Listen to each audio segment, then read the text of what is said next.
Hi everyone, my name's Tati and I was diagnosed with schizoaffective disorder. And I was diagnosed about 13 years ago. And for a long time, I would have to say that I truly suffered from this disorder. At this point, that is no longer the case. I suffer in a variety of different scenarios, but I don't live in a place of suffering anymore. My life is no longer defined by that word anymore. And it really started with learning how to connect with others, which actually had to start with connecting to myself. Because I can remember my entire life, even before my diagnosis, I always struggled to connect with others and I always tried my hardest, and it was always a priority for me to the point where I neglected myself until I had no more sense of self. I was a shell of a human being. And that was a very lonely place to live. Very lonely and isolated, stagnant. And I really struggled in those times. That isolation and solitude really triggered an identity crisis and led to my disorder. The day I understood that I needed to get to know me first and take a good, honest look at myself in order to get to know myself, that was a very difficult thing for me to do. And if I have one recommendation, if that's something that you're trying to do, don't do it alone. Talk to a family member, talk to a friend, talk to a psychiatrist, talk to a psychologist, talk to someone about it.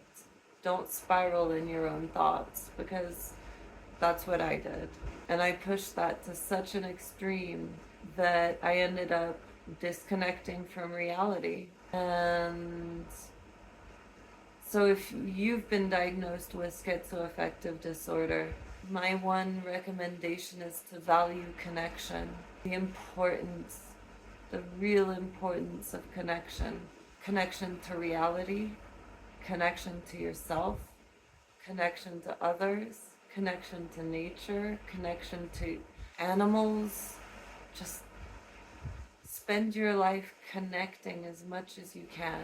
And by taking an interest in connection, you'll find that fear is going to start to be replaced with curiosity, and guilt and shame start to be replaced with joy. And when you start to connect instead of disconnect, when you stop living in denial, when you stop living in a place of hypocrisy, everything starts to change.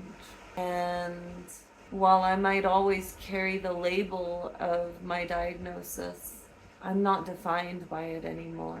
And a few years ago, I wouldn't have believed you if you had told me that it would be possible for me to reach this point in my life in which I feel stable, grounded, happy, a state of mind in which I no longer feel persecuted. It's all a question of perspective. And the beautiful thing about this life is that we can change our perspective. And that's exactly what I've been doing and continue to do on a daily basis with my personal development work.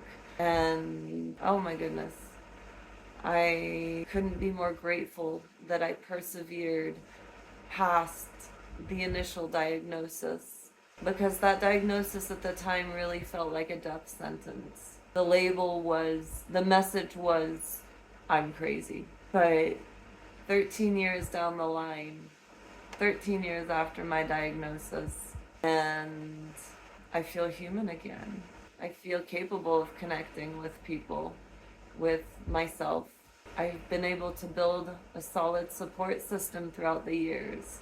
Not only a support system of friends and family, but down to the very last detail. For example, I adore my dentist.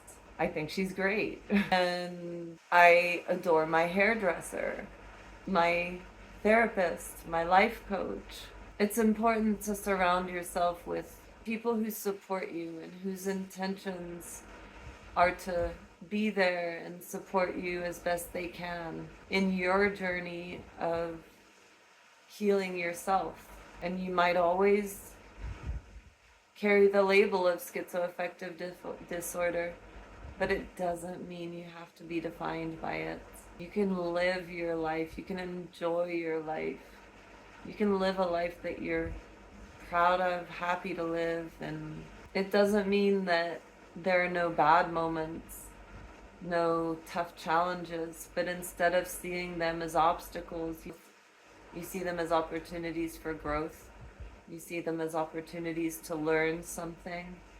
And in those moments, the only way to get through the tough moments is to be connected to yourself, to be connected to other people, and to reach out for help to yourself, to other people, and let go of that sense of perfectionism and pride that tells you have to do everything on your own. No, human beings are social creatures, and we grow through interaction with one another and ourselves. So I think that's about it for today. I hope you enjoyed this episode, and if you're interested in my life coaching sessions for people with schizoaffective disorder and their loved ones, please don't hesitate to check out my website. Everything you need to find the website is on my channel, and I hope to see you very soon. Love to all.